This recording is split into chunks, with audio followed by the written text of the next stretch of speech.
Well, good afternoon, everyone. Welcome to Nature Folklore Sessions. It's 12th of December 2021.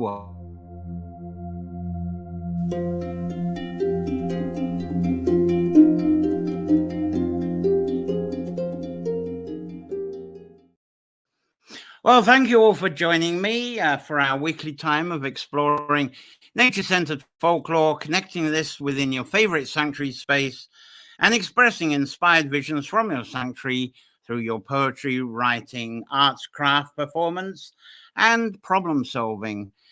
Now, this afternoon's theme is part two of our four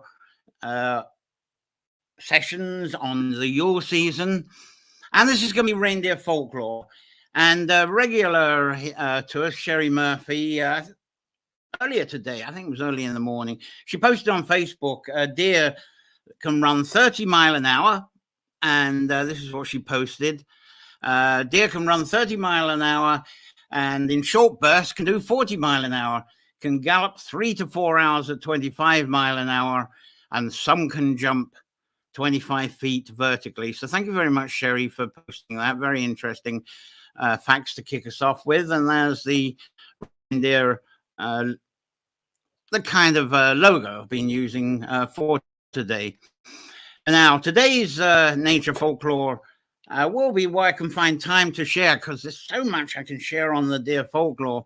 Many tales, many traditions about deer around this time and around the world as well, because I don't make things exclusively from Ireland or even Ireland, Scotland, UK. I do tend to spread out a bit, because I think the folklore, it fuses with us all. And I'm going to try and include tales of ocean, or Osín, as some people say, Elen Of The Ways, and there's going to be a lot more. But I'm going to be starting off with variations of the deer dance. Now, I hope you can hear me okay. I put the microphone in a different position, and the microphone, I actually switched on the microphone software, so I hope, I didn't test it to see what it sounds like, so I hope it all sounds okay to you. But deer folklore, it's a topic of folklore that seems to have grown in interest a lot. It has grown in popularity quite rapidly over the last 10 years with the social conversation exchange.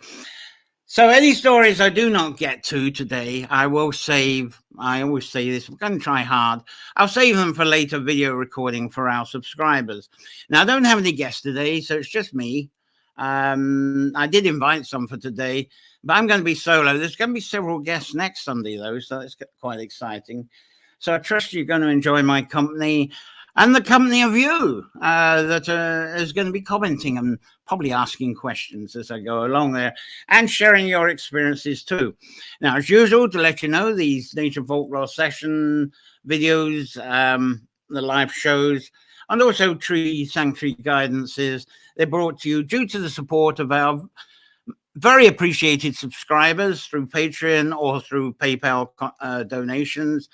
And some subscribers, they're here watching every week, and they'll be live with us today, or they will be joining us later. And as usual, that's the address to become a subscriber. So thank you so much for your continued support, because without it, I couldn't fund being here sharing this show for you. So that's wonderful. So let's see what lovely early birds have joined us so far today. Is there anybody there yet? Which is fantastic. Donna Johnson is here. Absolutely fabulous. Thanks for one of the loyal watchers. Thanks for being up early and joining us today. No doubt as I start speaking again, a few more will turn up, which is fantastic. So let's go through a bit of a warm-up here. The deer dance, that's what I'm going to click off with.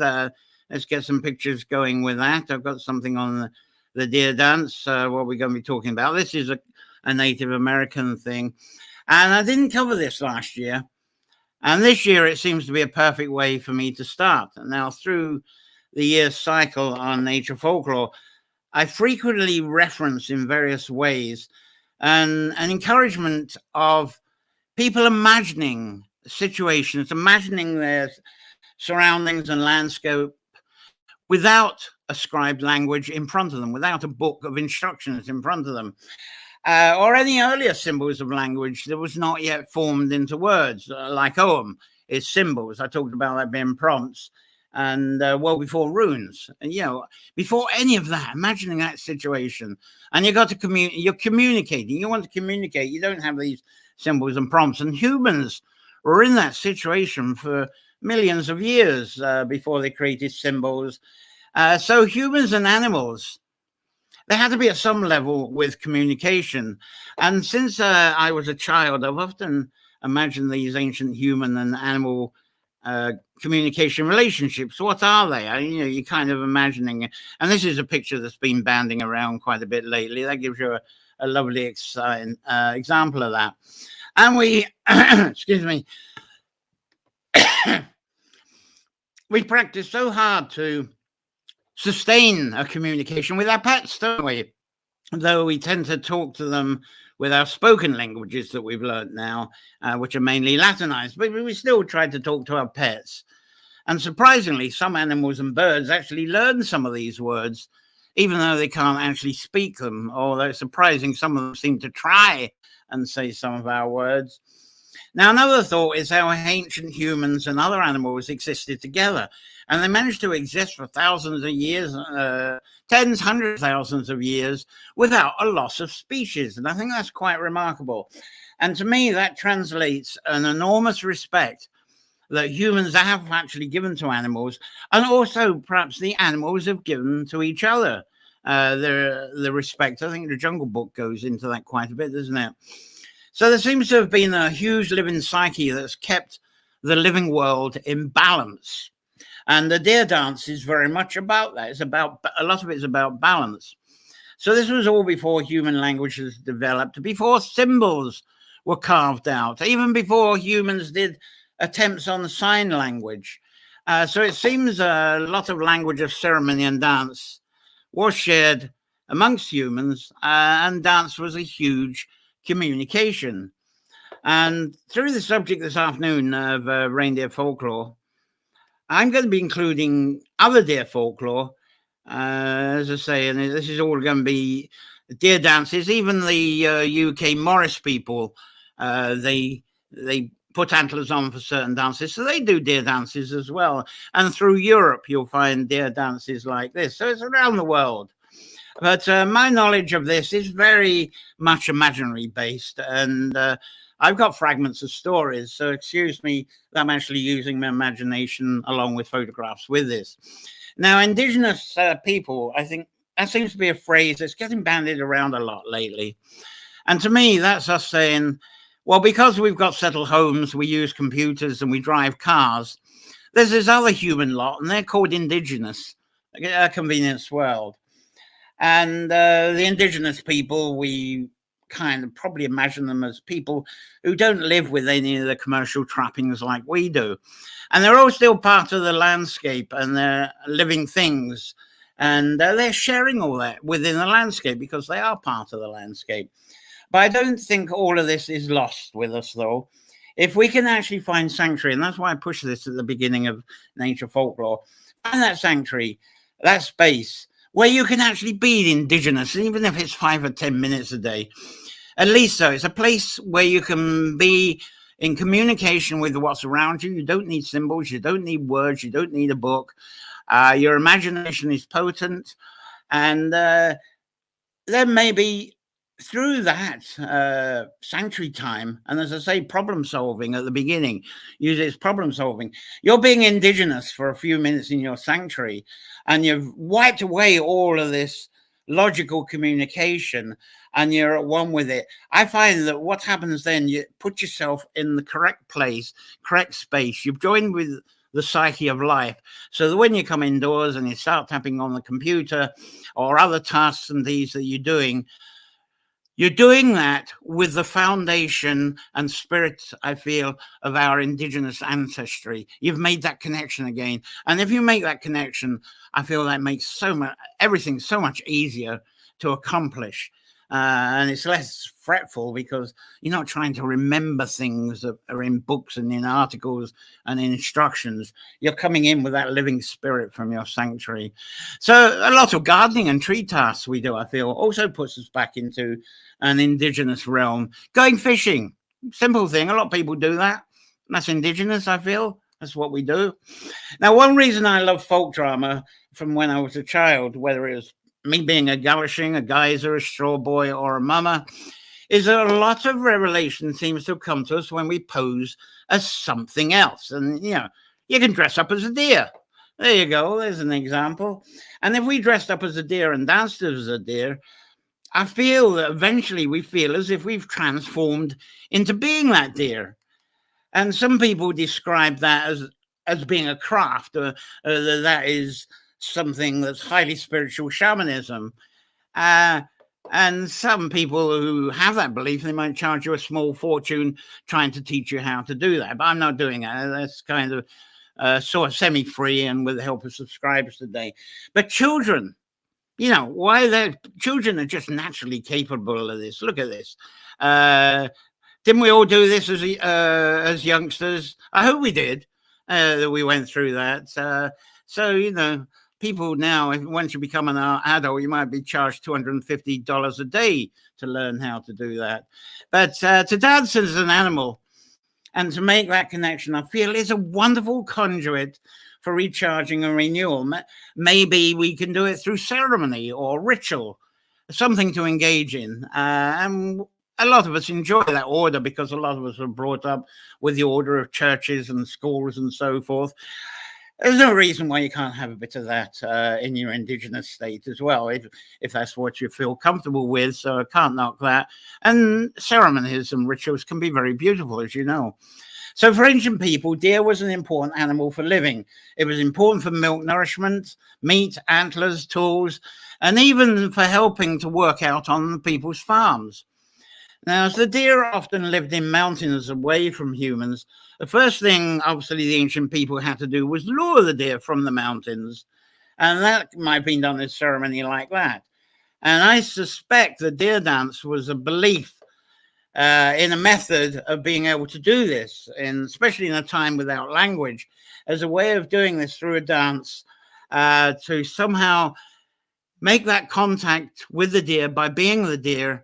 And somehow it seemed to work because the ancient people did actually get the deer, form the partnerships, and the deer became the way of life with them, just like a cat and a dog or goats or cows might be for us today. So it's as if ancient ceremony and dance before humans was what? It's as if that dance, to me, it's as if that dance is what created and taught us to create a symbolic language as a kind of, what we'd call it, a shortcut. What's it used to do when people used to dictate quickly? Shorthand. I think humans started to do symbols of shorthand as an alternative to the dance, something faster.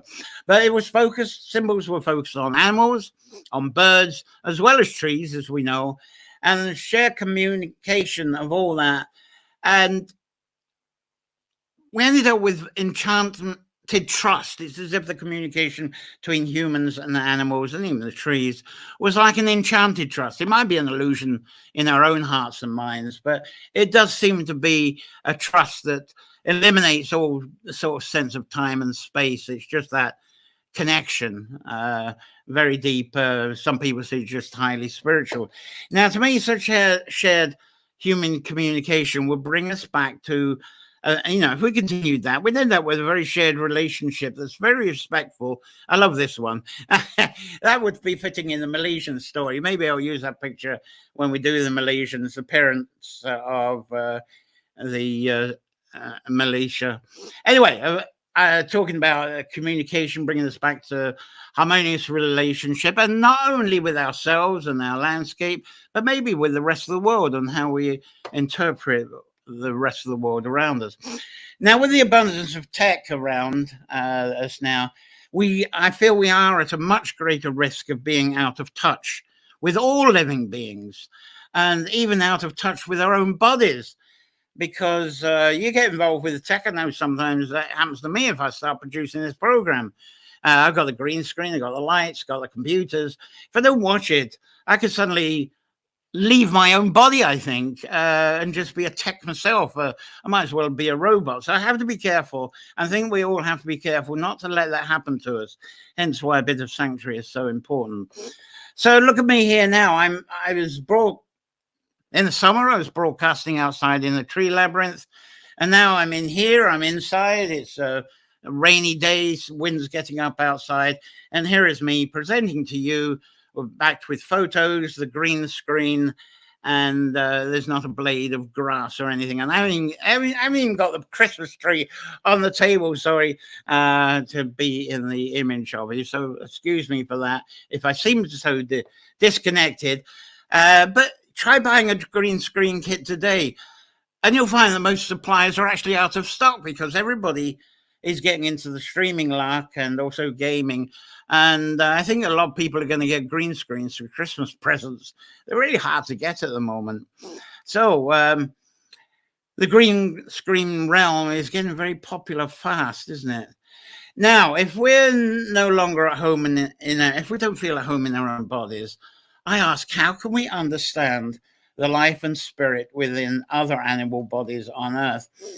I think it's very healthy to turn to ceremony, customs, and dance, because all this, it reminds ourselves of being born into what I would describe as a sacred pact of honoring our own life. Not only that, the care of the lives of all that's around us that provides for us. It's not only the animals, it's the plants, the trees, and what we can forage and what we can grow. That whole respectful unison.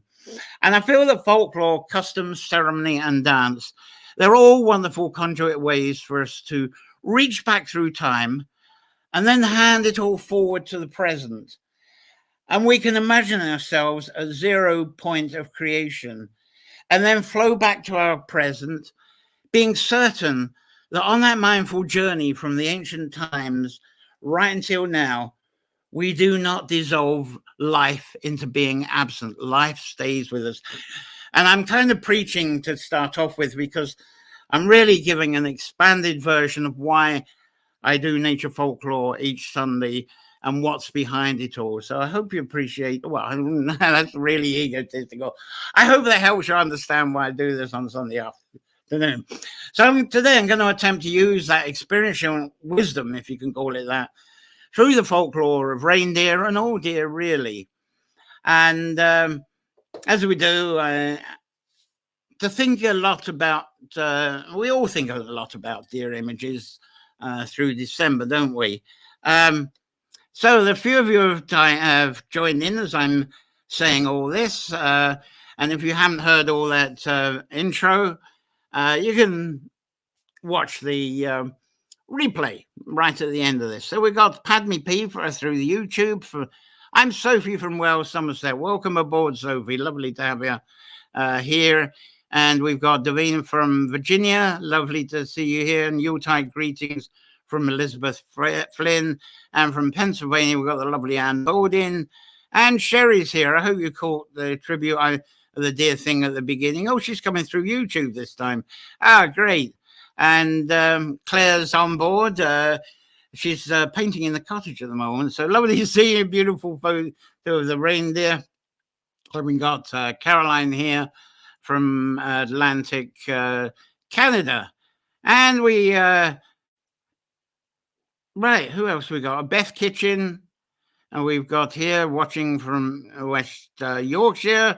Lovely Beth, beautiful part of the world here. And then we have our blue man here, lovely Alan. Greetings to you, and I'm sure you're very busy. And of course, Reason Donna's on. I know she's a great lover of the reindeer goddess, and we had Donna on live when I did this last year. So it's worth sort of backtracking on that. That video is on the archives. So thank you all for joining. Now, the one thing I was seeking a guest on.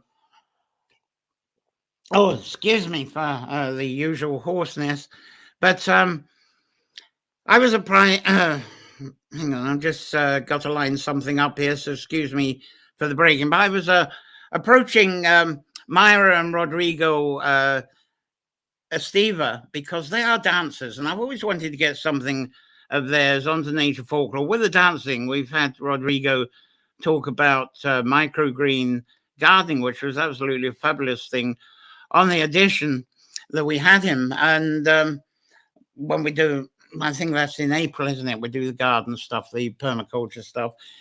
But I asked, do you do deer dancing? He says, oh, yeah, that's our main tradition, because he has a Mayan background. And that's such an important thing for the balancing.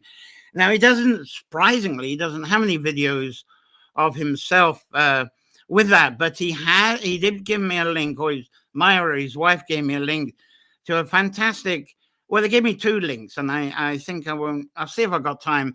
One is a ballet company doing it on stage, which is absolutely dynamic. But this one is actually out on the land. And this is a deer dance that is done by the Mayan people. And I've got a description here that Myra says. She says, indigenous groups throughout Mexico dance this dance. And these dances and traditions have survived for thousands of years through colonialism and both the Spaniards and the US. They're still very much alive and active on both sides of what is the border, Mexico and USA now, because those borders didn't exist. And Rodrigo himself, he was raised in Tenochtitlan area. So this is very much their dance of respect for the deer and respect for the deer in relation to the balance of nature. So I'm going to get this up for a few minutes, and this is what he sent me, and it's lovely.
Well, thank you very much. I was getting absorbed by that.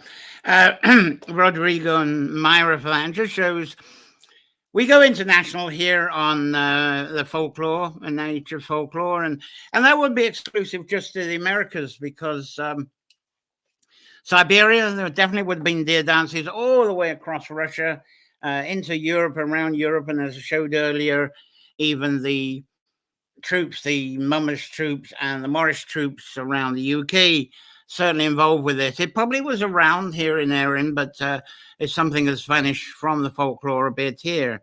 Anyway, Sharon's popped in to say hello whilst we were saying that. There we go. Good morning to you, Sharon. Now, the folklore of Elen, which is a favourite here. I'm going to try and have time for this a little bit later, but let's get. I got a big photo collection today. So, Elen, long before the stories of Santa and his reindeer, there were stories of the deer mother to share, and she flew through the longest night in winter, through the winter solstice, and she was bringing gifts of the returning light. And whilst I'm saying that, I'm going to put that as the background, which would be lovely for a few minutes whilst I talk about this. So let's have that as my background, flying through the night in winter.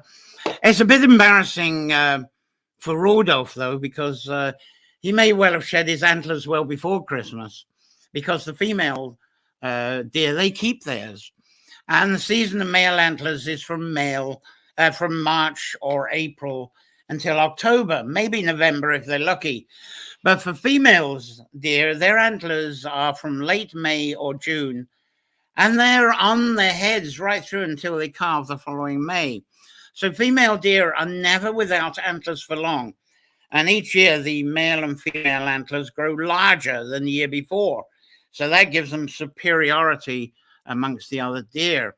So the elder female reindeer leads the herd, probably just because she has the biggest antlers as being an elder. So the vision and understanding of the otherworld deer goddess is probably inspired by the eldest, wildest deer of the herd. And because she would best know the weather, she would know how it changed. You know, she's an elder deer, so she would live many years, would know these things, where the changes, where the food would be, where the safest places are to be away from predators. All this wisdom built up of years of deerhood, I suppose you would say. And likewise, the tribes that follow the deer also depended on the visions of wisdom from that deer goddess to ensure their own food, shelter, health, and safety. And there are many tribes of the ancient times, more than today, who were dependent on deer, especially reindeer, for winter, especially winter for the milk, the meat, clothing, and also for materials to build their shelter, especially if they were nomadic. Now, reverence of these, antlers, they're very tree-like, aren't they? So reverence of these tree-like antlers, to me, they're very much like trees themselves. There we go. There's that famous meme that's put around. So deer goddess imagery, it's as if she would probably have massive deer-like antlers. So that association, there's a lot of folklore where trees are associated with deers and their antlers. And it seems that deer antlers were associated with the tree of life as well. So at the solstice, the reindeer were revered as being incarnations of the tree of life.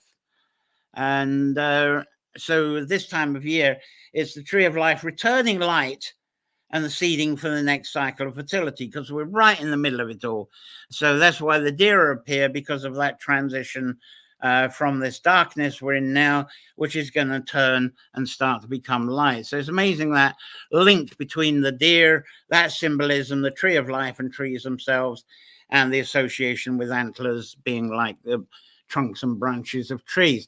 Now, it's not necessarily clear how deer folklore descended to here in Ireland, but it's quite well known that deer folklore has been passed down for thousands of years in Norse, Russian, Siberian, Germanic, Eastern Europe, like I was saying a couple of minutes ago, as well as in the North American folklore. Right. Let's see. There's more comment and one more comment coming. Just exquisite, the ancient dance. I'm glad that was enjoyed. If I've got time, I might put the other one on, but there's a lot to go through. So thank you for that. I'm going to start talking about the shamanism of this, the tree people, the deer and tree people. I think I'll talk about that for a bit, because the people of these tribes that follow the deer and they live with the deer, and try and line up a photo, there's a tree mother. They would have their own leader, and the tribal leader himself. She would be kind of the tribe's medium, the conduit, and she would be the shaman to the deer and the deer goddess. She would have an association, and as I was talking about, communication with the leading deer, the deer mother. So that's where you get the council of the two leaders between the humans and the deer. I love that photograph. So the tribes, they would hold faith in the deer goddess and in their own mother linking to the deer goddess. And this is to help transition their best guidance of passage through birth, life, death, and rebirth, the whole cycle of our living. So it's interesting to compare deer people, I think, with tree people tribes. Both have a similar world tree. Like with reverence, there we go. The deer's antlers being compared to the world's tree. And tree people are generally not nomadic, though. The deer people are. Tree people generally have a territory. They move around if they're not settled, but they have a limited territory. And it's that territory that keeps them in good range of familiar mother trees. Now, deer people tend to follow the deer. That's why they're nomadic. They follow the herd.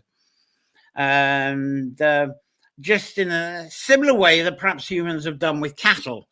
But here the humans are letting the elder deer lead the herd and the tribe follows.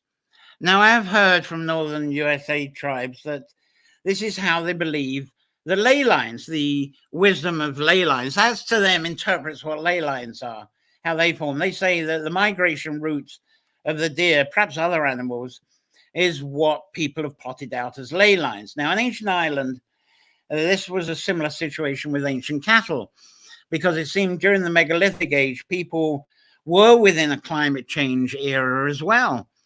And though when they were settled, there was abundant grazing grass, through a series of climate change, that grass did not grow as well. And also they were probably increasing their cattle herds as well. So there was less to go around. So for the cattle, the grazing became scarce. So the ancient people, for a short time, they changed. It seems they changed from being settled people to people that actually followed their cattle as they wandered looking for more grazing. And the cattle, it seemed, went in straight lines as well. So along these cattle routes, you're familiar with the ancient cairns. We've got Carrickhill near here. They were built to bank, more or less like bone banks, really, because the ancestors put, the ancient people used to put their ancestors that were died into beakers, into clay pots, put them into the cairns, because if they had become nomadic following these cattle because of climate change, there's no way they could take all these pots with them. So it seemed that they would have rituals coming back from time to time where these ancestors are in the pot. Now, I'm going to talk a bit about flying deer, I think, because that's what we see the image of around Christmas. And Sharon here, McNichol, wonderful photo, a real peek into her life. Yeah, I love that photo. It is a special one, isn't it? Thank you. Flying deer. Let's talk a bit about flying deer now, which we think of with Santa's sleigh and the deer. Now, for a moment too, we're familiar with Santa and the sleigh, and just in case you're not familiar with it, there you go. That's going to talk about that for a bit. Now, deer flying might have first come from Siberian folklore, because it suggested that their shamans of Siberia, also the Mongolian people, they consumed the amateur fly agaric. I've got a picture of fly agaric here, if the mouse had let me get to it. There you go. The fly agaric, in case again, if you're not familiar, there's one lovely photo of it, and here's another one. And so they consume those, and some people say, magic mushrooms. And so deer flying might have first come from Siberian folklore through the influence of these mushrooms, because they were big on mushroom tea as well, was a big thing amongst Siberians, and also across Russia as well. And there's also folklore saying that they inserted magic mushroom salves anally in order to get those visions of the flying deer. And we get those stories mixed in with witches and the broomstick folklore. So whether they consumed these magic mushrooms to purposely see flying deer, or whether they first saw flying deer after consuming those mushrooms, that is in full debate. So you mushroom consumers can probably tell me more about that than I. But a lot of deer imagery is deer in reverence celebrations. They include the deer with the moon and the stars in their antlers. There's a lot of imagery around that. I don't see that so much lately, but that's one of the things that pop up. So assume, after being intoxicated by mushrooms or similar, if you saw a deer leap in the twilight, then it would look like that. It would look like, well, that deer's not leaping, but it would look like it was flying in the sky and it was amongst the stars and the moon. And if you were down below and there was a silhouette there of a deer, I'm sure that if you've been intoxicated in some way, that would have seemed just like a deer crossing the sky, wouldn't it? It's an easy thing to imagine. I'm sure such experiences would be enough to equip a person sharing a revelation with what we might call a shaman. Locally it'd be the priest, but a lot of modern priests, they just exercise. You go through an exorcism, they would tell them something like that. But the old shamans, they would know what you're talking about and help you through that. And so the work of the shaman is people telling them about your deer in the sky experiences, no problem at all. And I'm sure these early shaman people were women, and they still are today.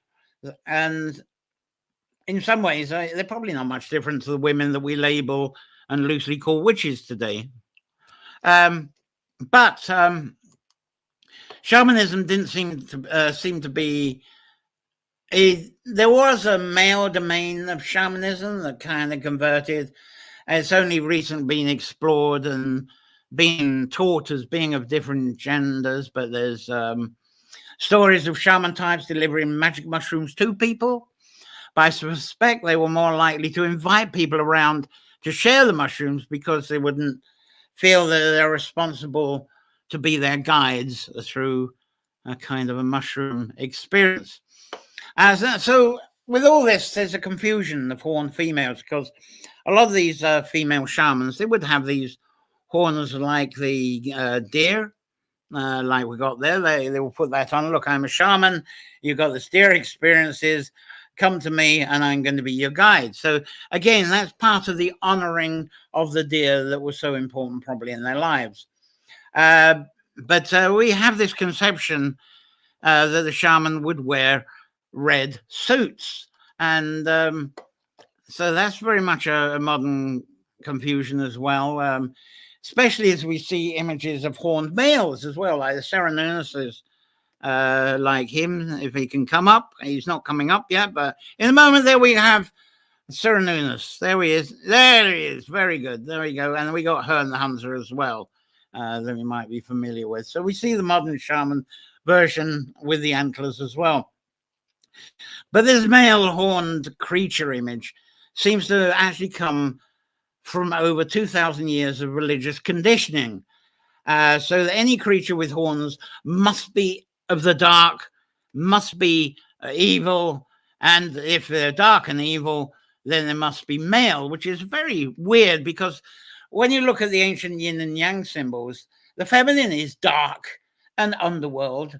And some of the local folklore stories that I tell, of course, I talk about, the networking of the underground. I bring that up a lot. But then we talk about the women that are underground, the kayak and the hag, and of them having a cold, still womb in midwinter. But it needs hot energy male to be placed like a log on their womb their sort of inner hearth to be ignited, and the uniting conception. So there's the incubation and eventual new birth of everything at spring. Now I'm going to talk all about that with the Yule stories next week, so I won't talk any more about that. But no wonder that after Midwinter in the north, we get this image of the tree of life growing again.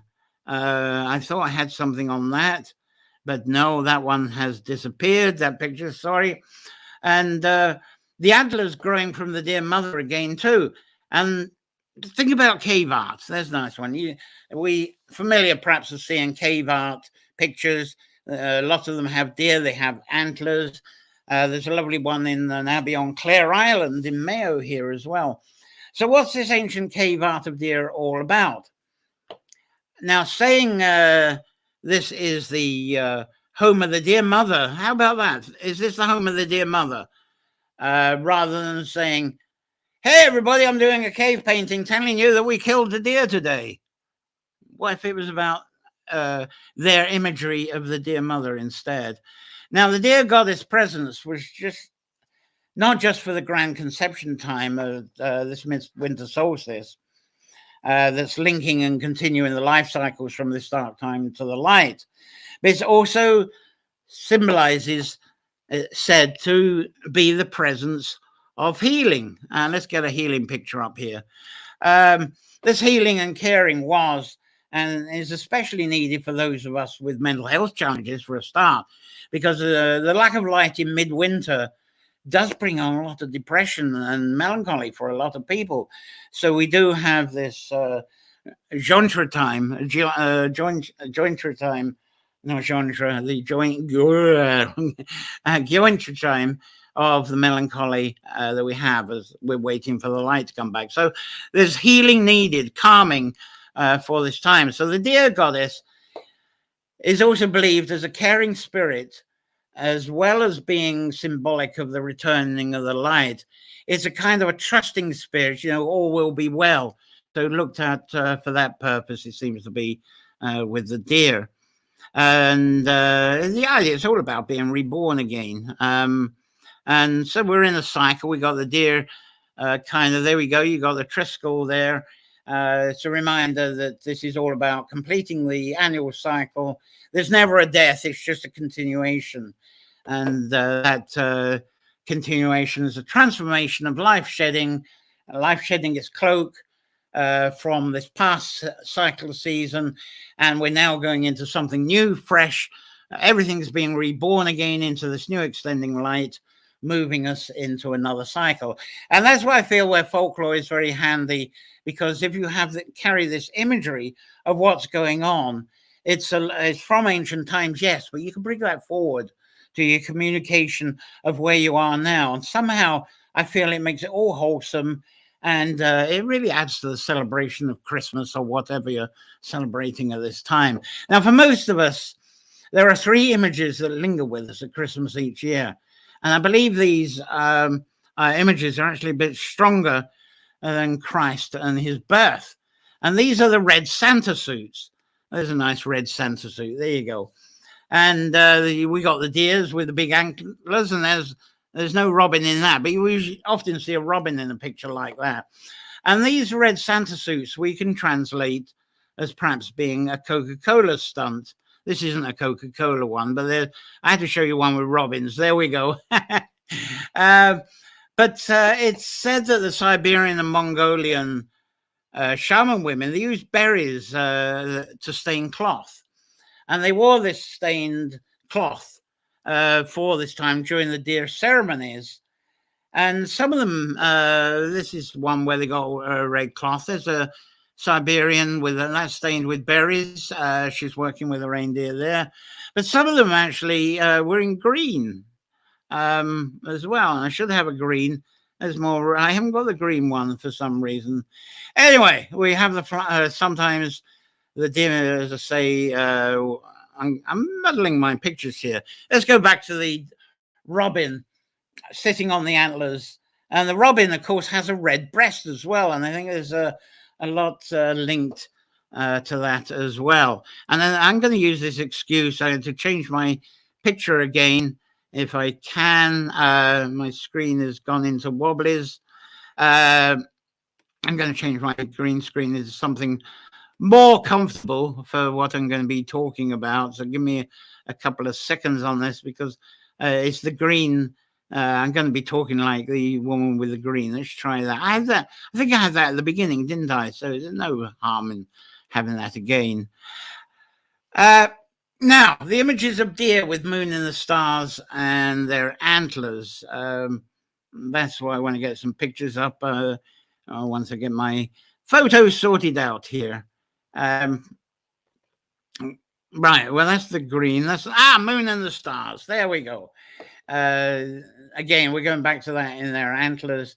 And it's a wonder how these images have stayed in our psyche of midwinter for thousands of years.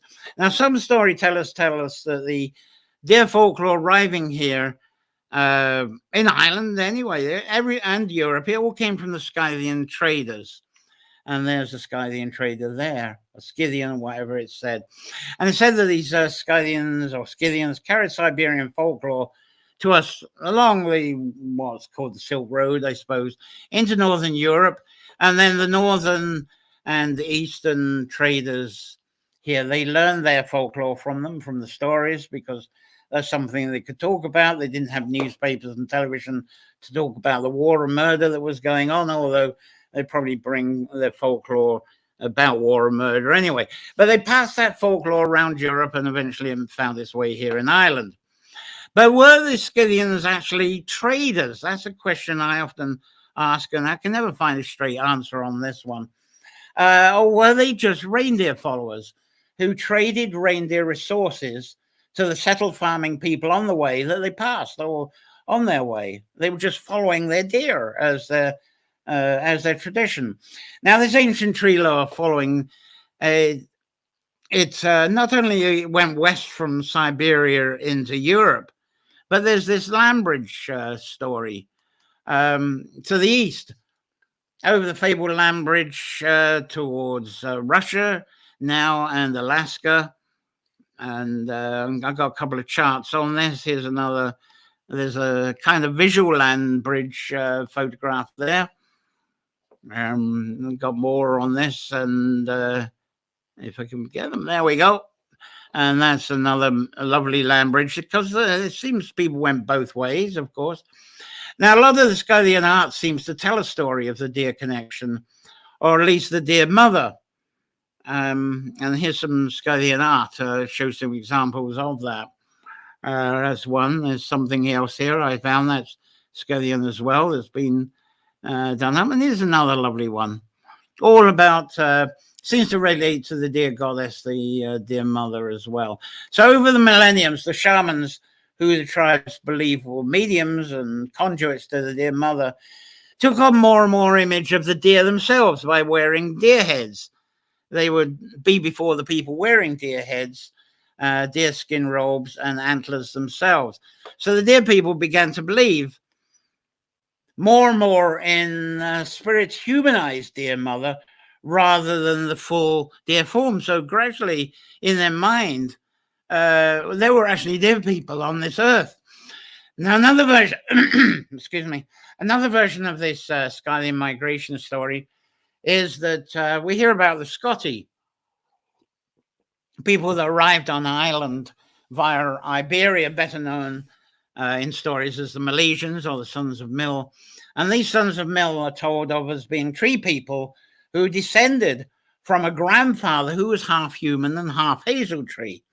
But there's another version saying the grandmother was a deer goddess with huge antlers, another association between the tree and the deer and antlers. So folklore of deer, especially reindeer, they actually include hazel as being a magic wood that morphs deer into humans, and also for humans back to deer again. So there's a lot of this tree and deer folklore that also has the shamanistic waving of hazel rods to do that morphing between deer and human and back again. I might talk a bit more about that as we go on. The deer mother faith, though, the so-called Milesians seems to have migrated from Minoan culture, and some of that entered into Greek mythology through Cyrenaitis, who was the golden hind, and here's an image of her there. And that, along with cave paintings and later art, depicted her as well. So how did these ancient deer people arrive in Ireland then, in the more ancient times, rather than the arrival of the Milesians? Now, there are stories with increasing anthropology discoveries that supports this. And they talk of two different tribes arriving at what is now the island of Ireland. The first are a short people race that migrated from the Sahara Desert and what was then the rainforest way back then that was fading away, climate change and all that. But that was several thousand years, probably 12,000 BC, and that was thousands of years before the Sons of Mill arrived. But this tribe arrived, as I say, from Sahara when it was forested. They were used to living with forests. They lived by water, by seashores, by estuaries, by loch sides, and by riversides. And they knew how to fish. They have fish traps made with willow and hazel as well. And there's evidence of that along the shoreline in Sligo, as a matter of fact. There are middens from their shellfishing are still there, thousands of years old. What's left of them, people take parts of them as souvenirs when they visit now. But ancient tribes are said to have arrived 1,000 to 2,000 years later than that Saharan tribe. And they were taller, and they were the first farming people. And it said they brought several animals that had been genetically created over thousands of years. And we're talking about cattle, pigs, poultry, dog, cats, and reindeer. And the deer was important to the second race because they used the antlers for tools. Milk they got from cattle, but they could get the milk from the deer. Now, this is what was interesting to the first race, apparently. Deer were a challenge for keeping because the deer themselves are nomadic. So that was compatible with the first tribe's way of life. So the first tribe somehow mingled in, I don't know, trade or something or other, and they managed to discover that they could live and be nomadic along the shores with these deer, and discovered that they could actually digest the deer's milk. This is this first tribe. And they also discovered the benefits of meat, clothing, and nomadic shelter. So amazing human transition there.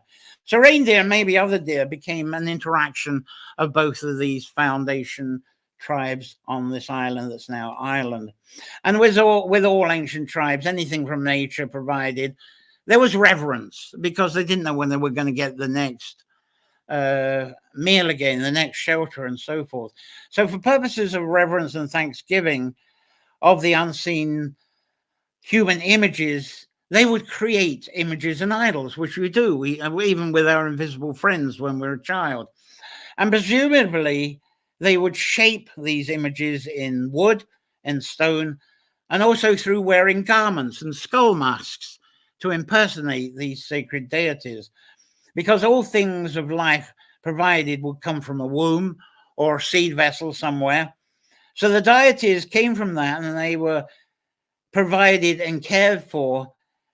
And with most humans, they identified them as feminine.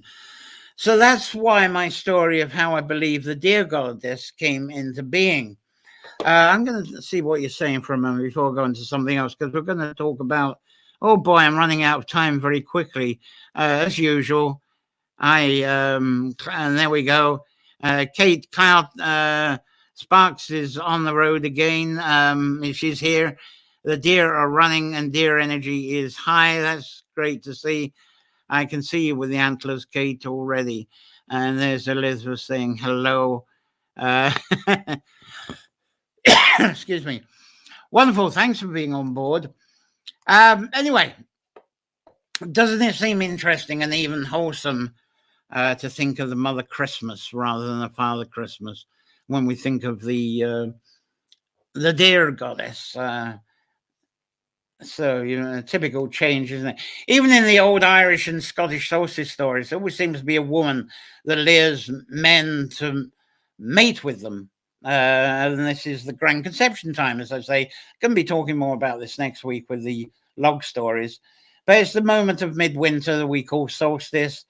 And it's not men doing the luring. I love the local story of the fluctra, the fire in the water that converts the debris of the past year into new life that's being born into the next cycle. It's something I bring up on other folklore sessions. But staying with the winter goddesses in the mountains, in the hills, the caves, for a moment, we call them kayak stags, the Morna Coracuen, or the Balak Moor. I think I've got some spellings up there for you that might be of interest. Let's start getting some names up, because I'm going to talk some weird names now. So there's the variations there. The Morrigan Morna Coracuen, the Balak Moor, and the kayak. I say kayak, some people say kayak. It depends where you come from. There's a lot to do with it. Now, often the images of these, get rid of that for a moment. The images of these wise women spirits are accompanied by deer, and they're accompanied by hounds, sometimes both. And if I get to the story of Oisín this afternoon, I'll introduce some hounds protecting the deer as well. Now, Michael Quirk, who was 82 years old, I think it was a day or two ago. This is some of his work that demonstrates the deer. There's some deer there, wise woman with a deer. And there she is, if I'm right. Is there a hound there? There should be a hound. Anyway, we'll get no, that's the triple spiral. So I'm trying to look close up. Yeah, the hound is there. If you look closely, there's the hound on one side of her. There's the deer on the other side of her.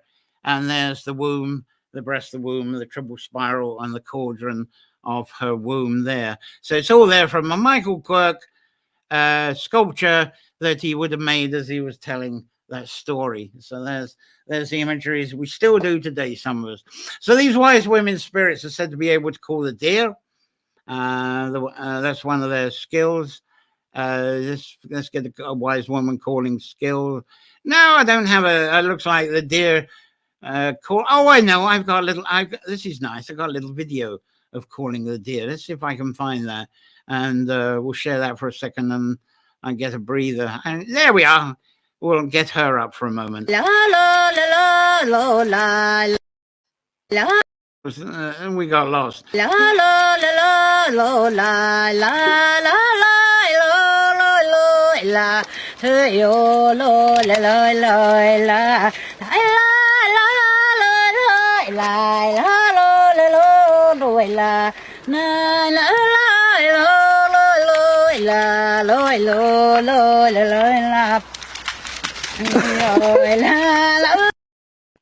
Okay, well, there's definitely some midwinter conception going on there. Now, in the Highlands and Islands of Scotland, other names for these wise women, and I'll bring up the names here, is the Glastic and the Doida. And I'm going to try and get the spellings up so you know what I'm talking about there. Glastic and the Doida. And Dagda is known as the good god of Ireland, but in Scotland, that's a sort of description of being the mate of the Doida. Now, they would ask the kayaks for a blessing. The kayaks always called upon, or the Doida, for blessing before they went on a hunt. And I'm trying to get a kind of a hunt picture here. There is a hunt. Let's try this hunt imagery. There we go. Before the hunt. And then they would donate some of their meal from the hunt to the goddess. And they're even leaving a space for her when they have the meal from the hunt. Now, this is somehow seems to have come from the Deer Queen tradition, where a white reindeer was sacrificed for a tribe meal at solstice. But I'm not going to go into that one for now, because I want to round up with a couple more stories before I finish off. As I say, I can't get through them all today. Cynthia, lovely to have you here. Beautiful. And Elizabeth, glad you're enjoying this session. Been a pleasure. I haven't finished yet. I've still got the big legends that people have been waiting for. Elen Of The Ways for one. We got to say that, especially for Donna's. I'll repeat that. Donna has a story anyway, but we've got to talk about a little bit about Elen Of The Ways as well. And I mentioned about deer herds tracking the ways and maybe what we describe as ley lines today. Now, when deer wisdom reached what we call mainly UK and not Northern Ireland yet, the folklore of Elen Of The Ways has evolved, and his name has become very popular. Here's an imagery of Elen Of The Ways as well, and became very popular, and it seems to have blossomed from more modern mythological romance stories from more than sort of actual ancient recorded stories. But never mind, it's very useful folklore. And Elen seems to have come from the 3rd century, though. Originally, she was born to, there was a human woman born to a father, Constantine of Wales. But as she inherited from him, she actually disowned the elite trappings that he and his ancestors had built up. So she just walked away from it all. And she followed the deer tracks of Wales, and to revive the sense of instinct and earth sovereignty of the ancient people. So I might talk a bit about that if I have time a bit later. As I say, I'm really sort of hopping through at the moment. Now, for a few minutes, I like to move on from the deer goddess stories to Ossian. Ossian is a lovely story. I love this one because it's very big. There's different versions in Ireland and in Scotland, even different spellings. And I think I'll bring up some spellings for you for the moment. Let's see. There he is. And the different spellings of Ossian, Oisin,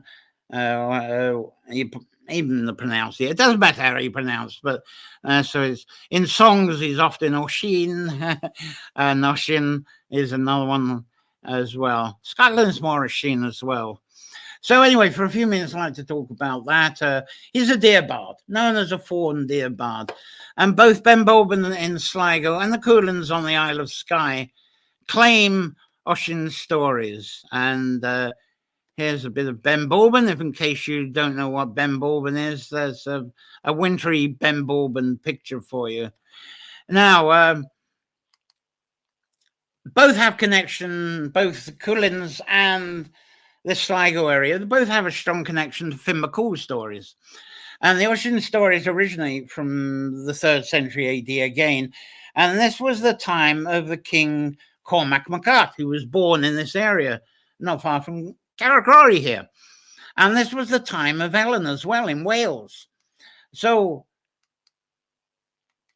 just before the first abbots were bringing or introducing the Psalms and Gospels into Ireland, and a couple of hundred years before Patrick, the Scottish Ossian was popularized.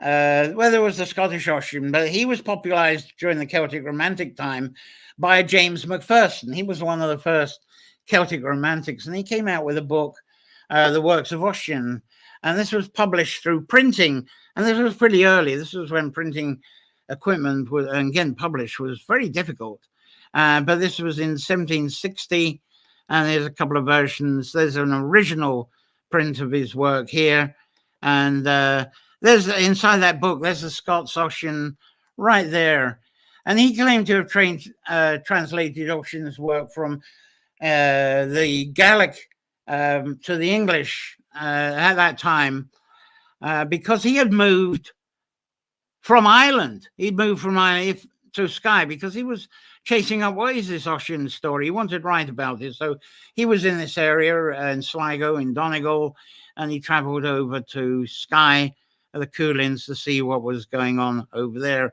over this. I mean, there's something I wanted to show you here, a banner. As I say, I was talking about the Gaelic, that's the Scottish Gaelic there, the Gaelic. And yeah, I think that's all I need to show you from that at the moment. So he made the translation. And apparently, unfortunately for Mcpherson,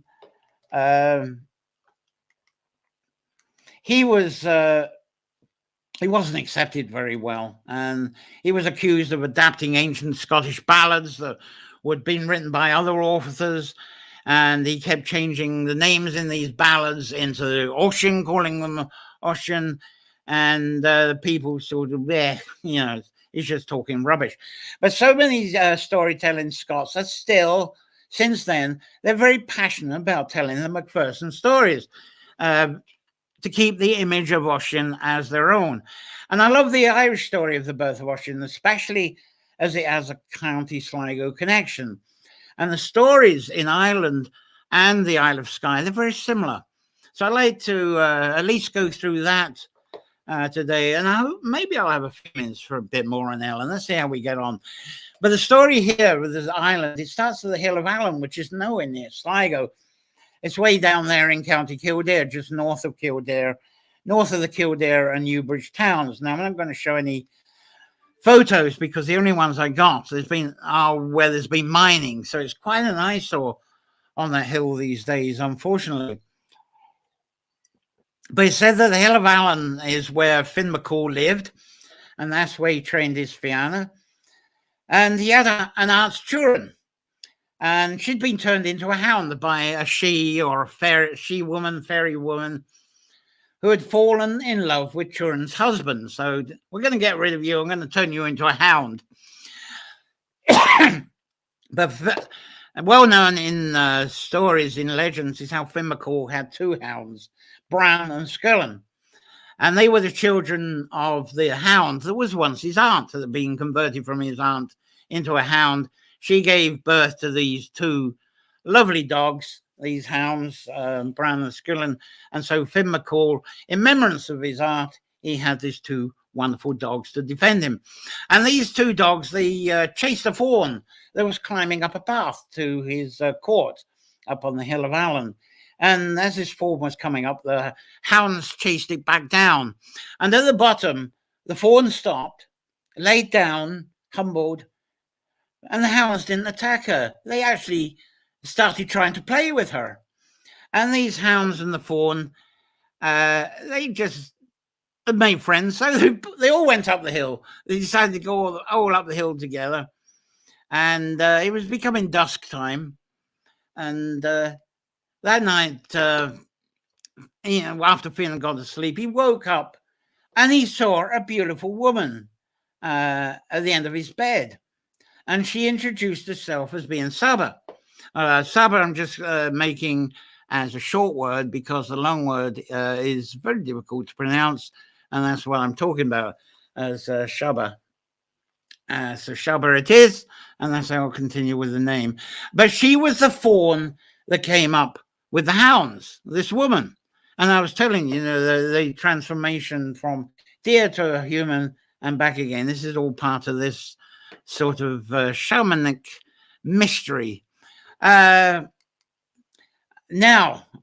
there's this other character. She explained that she'd been enchanted into being a fawn by a man of the fairy folk called Dark because she refused his advances. And she went on to explain that the other fairy folk had told her that if she could get to the top of the Hill of Allen, that enchantment would wear off and she'd become a beautiful woman again. Well, what great luck for Finn McCall that was, wasn't it?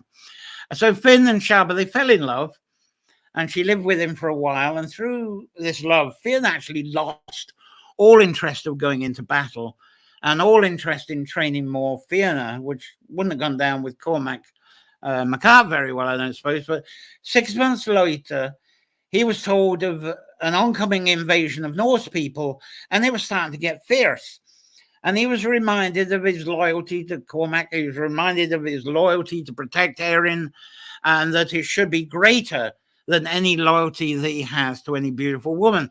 So within 7 days, Fionn and the Fianna, they actually did get together. He got warlike again, and they pushed the Norse back to sea. But when Fionn returned to his home at the Hill of Allen, the last Sadhbh was gone. And the story is that Dark of the fairy folk, he actually appeared in the image of Fionn and approaching up the hill. And so, of course, Sadhbh was so excited to see him come back from the battle alive and well. So she ran out and ran down to this character. And then Dark was there, Dark. Well, he has another name. Let's go. I'm leaving you on the edge of your seat here, aren't I, with the Dark. But I'm going to show you a bit of a spelling here if I can. He's this man here, if I can get his spelling up, because he's very important. Theodoric. That's it. That's what I'm calling Doc. He's Theodoric. He's actually in the Book of Leinster, if you care to look him up. But anyway, he enchanted, unfortunately, Sadhbh back to being a deer. And then the angry dogs, okay, had these angry dogs, and they just chased Sadhbh away, well away from the Hill of Elen, so she never returned again. So Finn McCall, he never saw his Sadhbh again. He became really grumpy, became a nasty warrior for quite a while after that. Now, Fionn, he still had his two hounds, Bran and Skillen. They spent 7 years around there, and though he was a grumpy man, he wanted to find his Sadhbh back again. He wanted it back, so he searched in every wood, trying to find Sadhbh, and they survived by hunting boar. The hounds helped him get boar, and they got through that way. Now, below Ben Bourbon, this is where it becomes local. There we are, below Ben Bourbon. That's a lovely spot. And I always imagine this story taking part in this particular spot. They heard fierce yelping and growling of dogs as they were walking through the woods, approaching this, because there are woods there. And so his hands, Bran and Skull, and they ran off, see what was going on.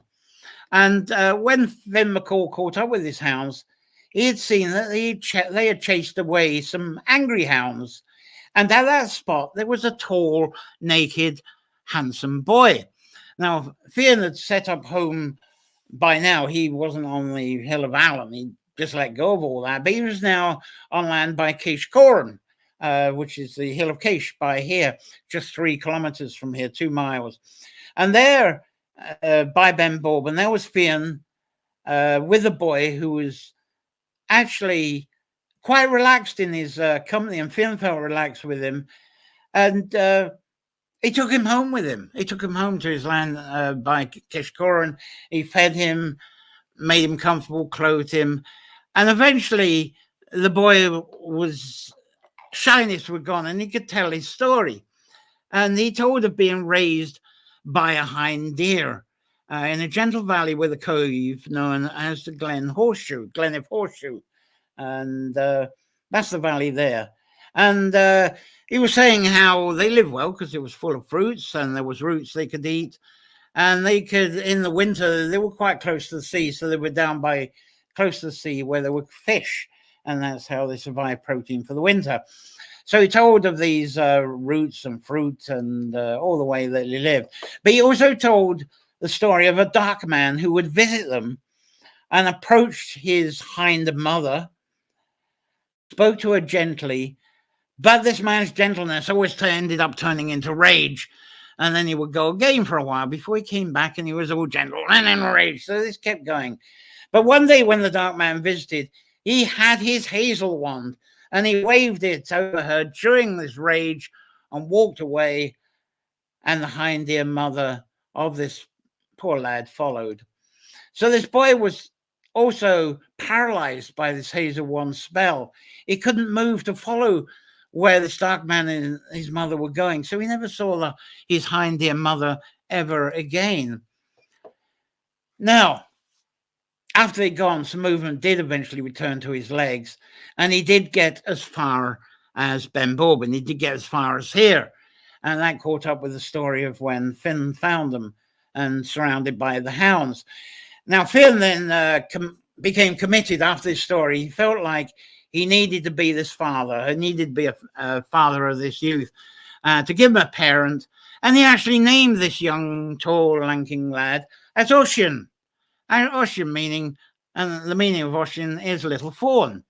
So this was to honor this boy's hind mother, who he suspect his mother was Sadhbh, and that Oisín himself was actually his real biological son.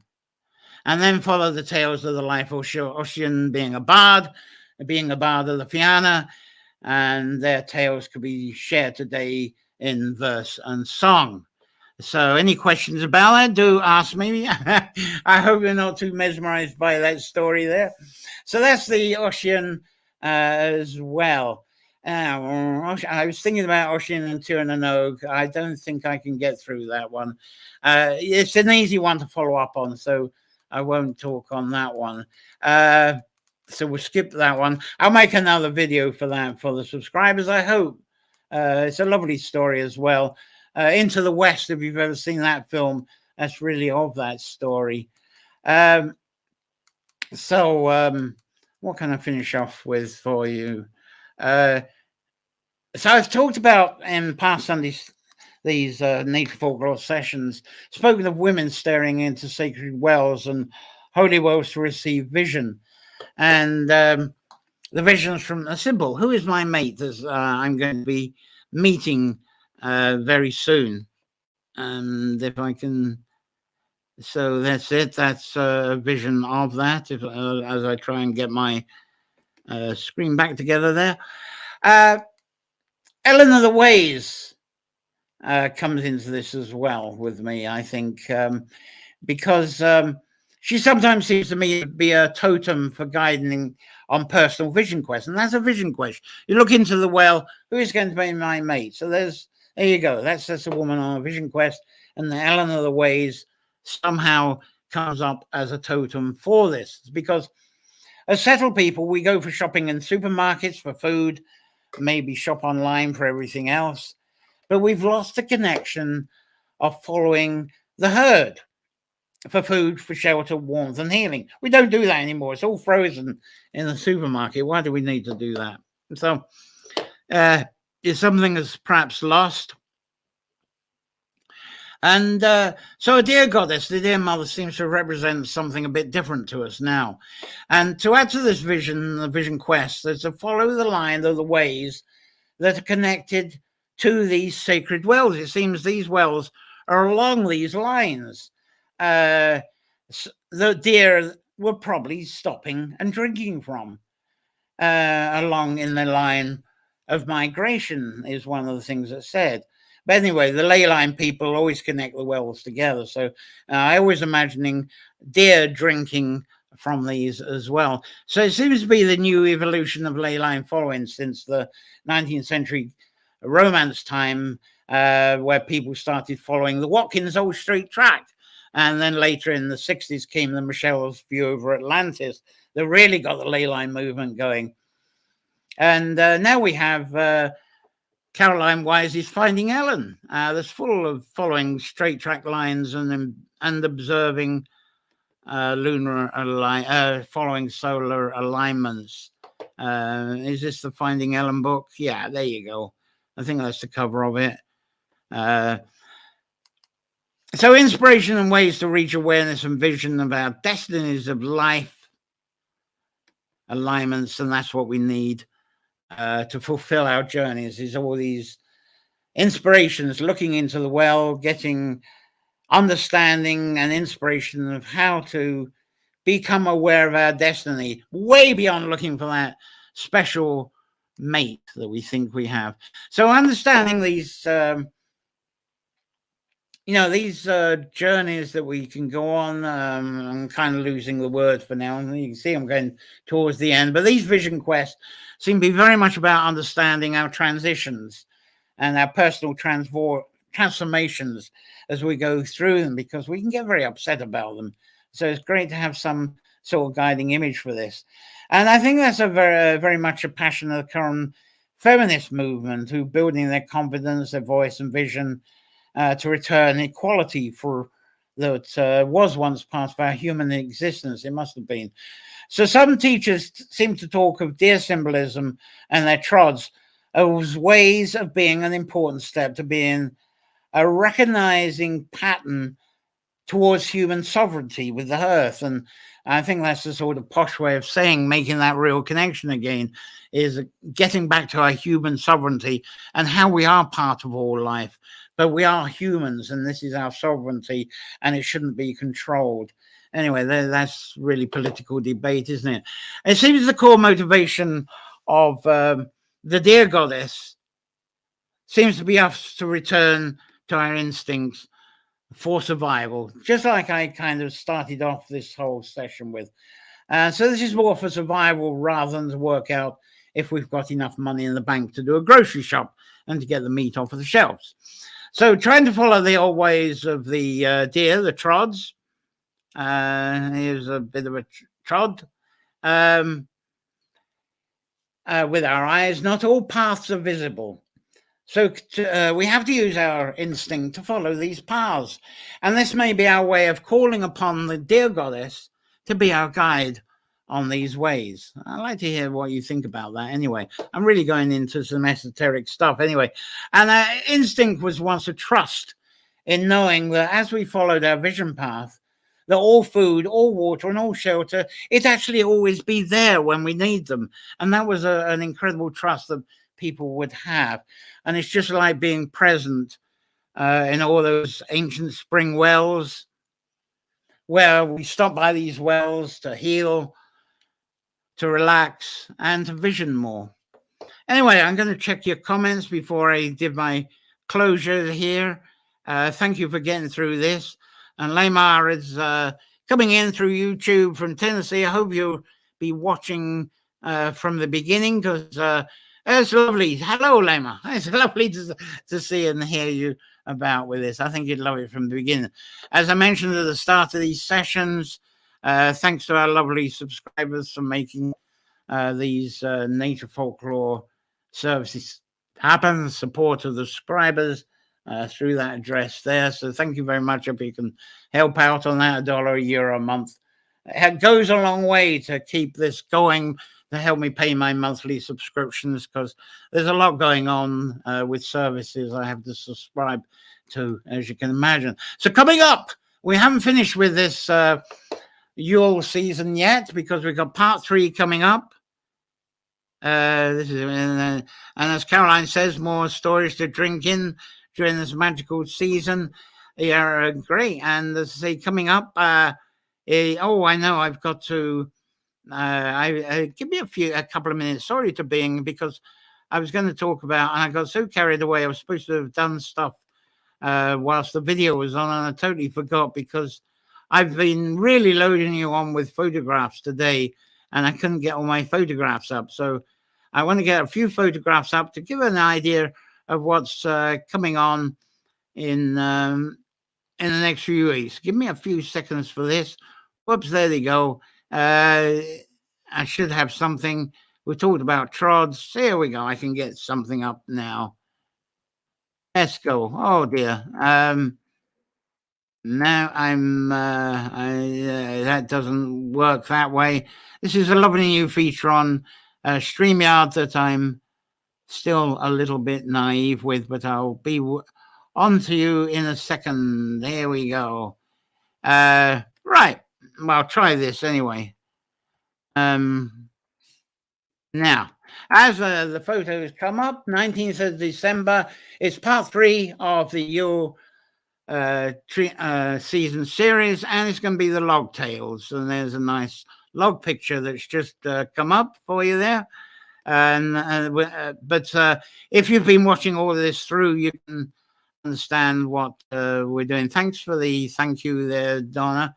But it's going to be like that whole grand conception, and also telling you all about this log that's about to go on the fire here. So I'll talk to you all about that as well. So Midwinter, time of the grand conception, between the composting of the past season that we've had. Hopefully it was a great harvest and experience for you all somehow. And then the germination of the lights that comes afterwards, and the light and life for the spring onwards. So there's the falling and the rising again. Great time of reverence for the tree of life, and that slow burning of that Yule log that I showed you there. And there may be some fun traditional recipes as well, if I can get to them, and if the computer would get back into behave itself. So we'll see what we can get up with that. Especially ginger, because ginger in some of the past of Ireland and the UK, ginger was only allowed for certain days of the year, and this was one of them. So that's how you got gingerbread, because people could start throwing their ginger in the food at this time. There was a law banning us from ginger at one point. And then after Christmas, right on its House and Stephen's Day, Boxing Day in the UK, it's part 4 I'll be coming up with, which is it's going to combination of first footing and into 2022, and we're going into the wassailing or wassailing the apple tradition. It's going to be covering both of those straight after Christmas. And through my own, I've had personal experiences in both of those. First footing for several years in Scotland, on the Scottish island, and then wassailing when I was in Somerset, also in Ireland. And I noticed the similarities between the two. There's a common bonding of our essential affirmations, because it becomes a time of affirmations, doesn't it? Straight after Christmas, the resolutions, affirmations, whatever you call them, and they're blended with wonderful fellowship, which is sort of restricted at the moment.